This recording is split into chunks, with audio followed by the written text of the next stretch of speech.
Very good evening friends, welcome in NS digital Guru channel. आज हमारा दूसरा class है ट्रिपल सी क्लासेस का, और जो हमारा आज का टॉपिक है वो है कंपोनेंट्स ऑफ कंप्यूटर सिस्टम। ठीक है, इसके अंदर हम लोग आज पढ़ेंगे कंप्यूटर सिस्टम के बारे में, कैसे वो काम करता है, किस बेसिस पे।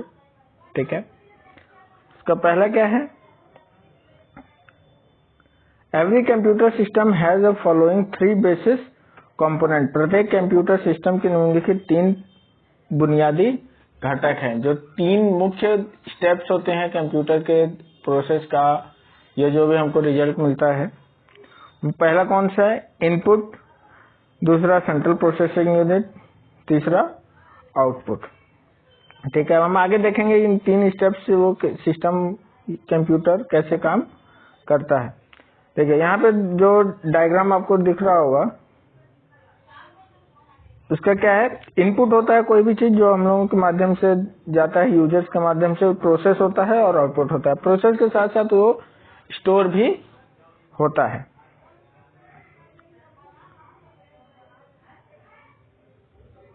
अब देखिए, while there are other components, these three are primarily responsible for making a computer functions. They must work in computer strategy because that will ensure smooth overall functions. Hence we can even call them building blocks of a system. ठीक है, जबकि अन्य घटक भी ये तीनों मुख्य रूप से कंप्यूटर के कार्य करने के लिए जिम्मेदार हैं। उन्हें पूर्ण तालमेल के साथ काम करना चाहिए, क्योंकि इससे सूचना संग्रह, कामकाज सुनिश्चित होगा। इसलिए हम उन्हें कंप्यूटर सिस्टम के बिल्डिंग ब्लॉक्स भी कहते हैं। अब देखिए, उसमें सबसे पहले हमारा क्या था, इनपुट था। इनपुट के बारे में हम यहाँ पे थोड़ा जानेंगे। These components help users enter data and commands into a computer system. Data can be in the form of number, word, action, commands, etc.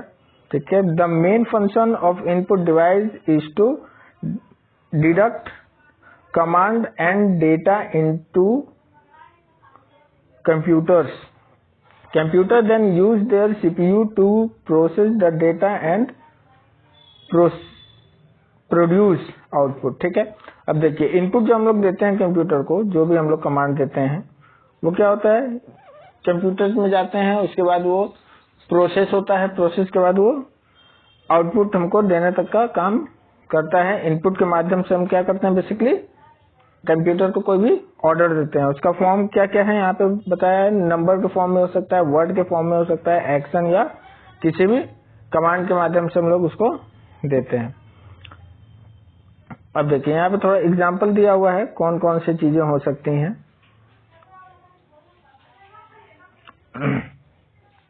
For example, a laptop's keyboard is an input unit that enters number and characters simply.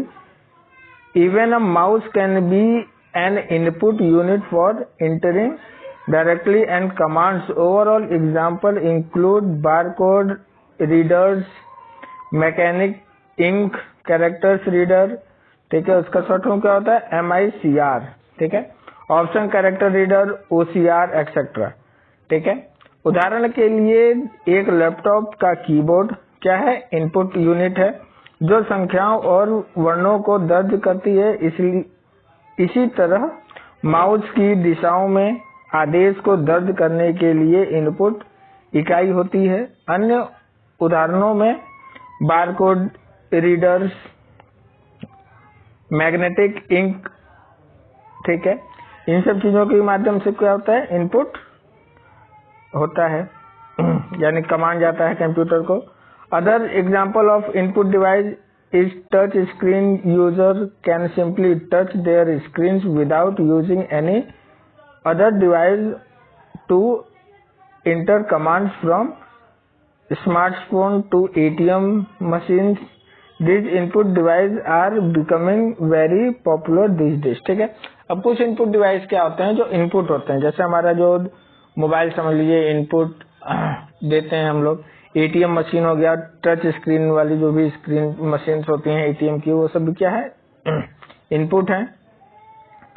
वो सब क्या हो रही है आजकल बहुत ही ज्यादा popular हो रही है। ठीक है, उसके बाद हमारा क्या आता है, इनपुट के बाद जो भी हम लोग इनपुट दिए सिस्टम को वो प्रोसेस होता है। ठीक है, वो कहाँ जाता है, CPU, brain of a computer, central processing unit. After receiving data and command from user, a computer system now has to process it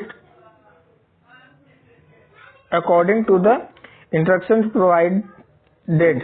Hence, it has to rely on a component called the central processing unit, the CPU.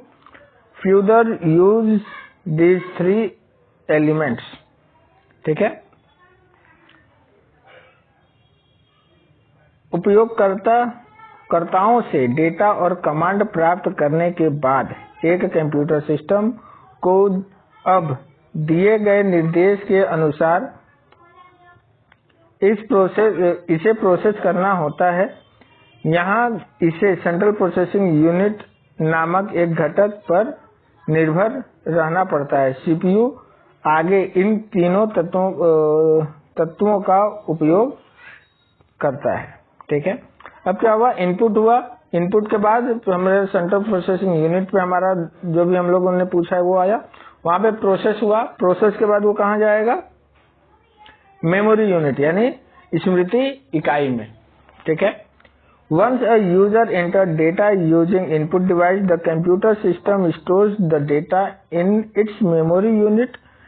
This data will now remain here until other components of CPU process it. ठीक है, the memory until use a set of pre-programmed instructions to further transmit this data to other parts of a CPU. ठीक है, अब CPU में क्या होता है, कई पार्ट्स होते हैं। ठीक है, जैसे जैसे हमारे क्वेश्चंस होते हैं उस तरह को उसके पार्ट्स होते हैं, अर्थमेटिकल का अलग होता है। ठीक है, उसमें कई पार्ट्स होते हैं, वो मैं आपको आगे क्लास में बताऊंगा। ठीक है, साथ साथ में फ्रेंड्स अभी तक जिन लोगों ने शेयर या सब्सक्राइब नहीं किया हो वो जरूर से कर देंगे, और कमेंट आपका बहुत जरूरी है, कमेंट आप लोग जरूर से दीजिएगा।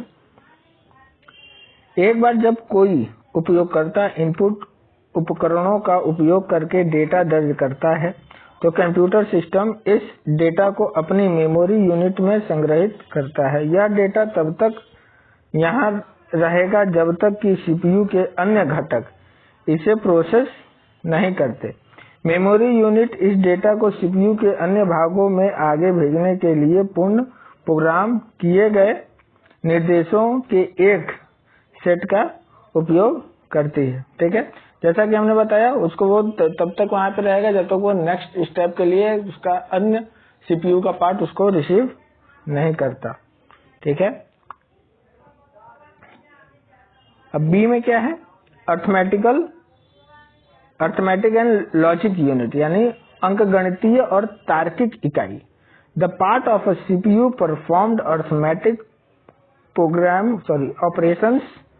It does basic mathematical calculation like addition, subtraction, division, multiplication, etc. Further, it can even perform logical functions like the components of data. ठीक है, comparison of data. CPU का यह भाग अंकगणितीय कार्य करता है। यह बुनियादी गणितीय गणना जैसे जोड़, घटाव, भाग, गुणा आदि करता है। इसके अलावा यह डेटा की तुलना जैसे तार्किक कार्य भी कर सकता है। ठीक है, कहने का मतलब अर्थमेटिकल एंड लॉजिक यूनिट में क्या होता है, मैथ संबंधित कार्य होते हैं या तार्किक संबंधित कार्य होते हैं। ठीक है, अब उसके बाद क्या कहा जाता है, कंट्रोल यूनिट में। कहा जाता है फ्रेंड्स कंट्रोल यूनिट में। This unit is the backbone of computer. ठीक है, ये क्या है, कंप्यूटर का बैकबोन है, जैसे हमारे शरीर में रीढ़ की हड्डी। ठीक है, इट इज रिस्पॉन्सिबल फॉर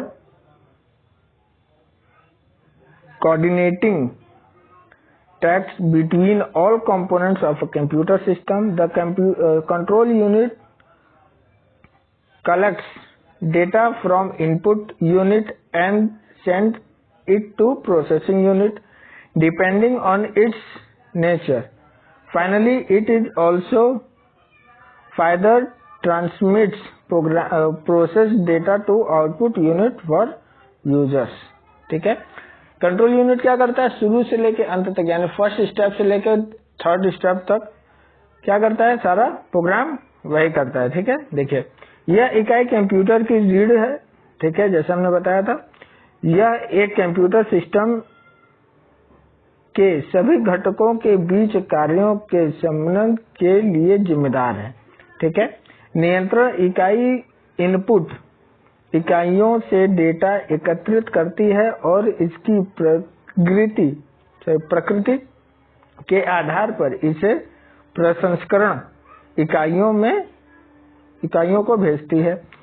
अंत में यह संसाधित डेटा को उपयोगकर्ताओं के लिए आउटपुट इकाइयों से भी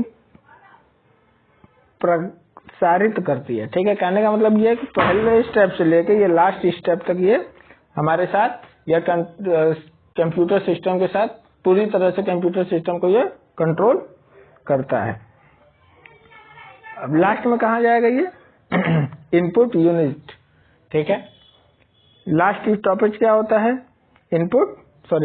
आउटपुट यूनिट।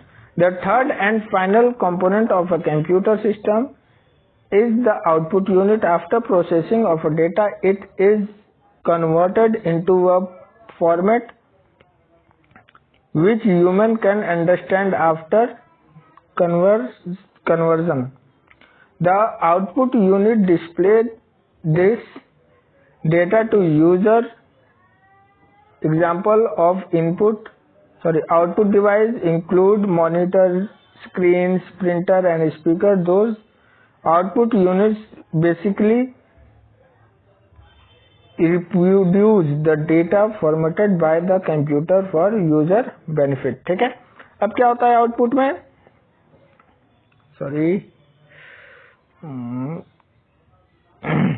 कंप्यूटर सिस्टम का तीसरा और अंतिम घटक आउटपुट यूनिट। ठीक है, डेटा के प्रसंस्करण के बाद इसे एक ऐसे प्रारूप में परिवर्तित किया जाता है जिसे मनुष्य समझ सके। ठीक है, रूपांतरण के बाद आउटपुट इकाइयां इस डेटा को उपयोगकर्ताओं को प्रदर्शित करती हैं। आउटपुट डिवाइस को उदाहरणों में मॉनिटर, स्क्रीन, प्रिंटर और स्पीकर शामिल है। ठीक है, इस प्रकार आउटपुट इकाइयां मूल रूप से उपयोगकर्ताओं के लाभ के लिए कंप्यूटर द्वारा स्वरूपित डेटा को उत्पन्न करते हैं। ठीक है, तो ये फ्रेंड्स आज का हमारा क्लास था। ठीक है,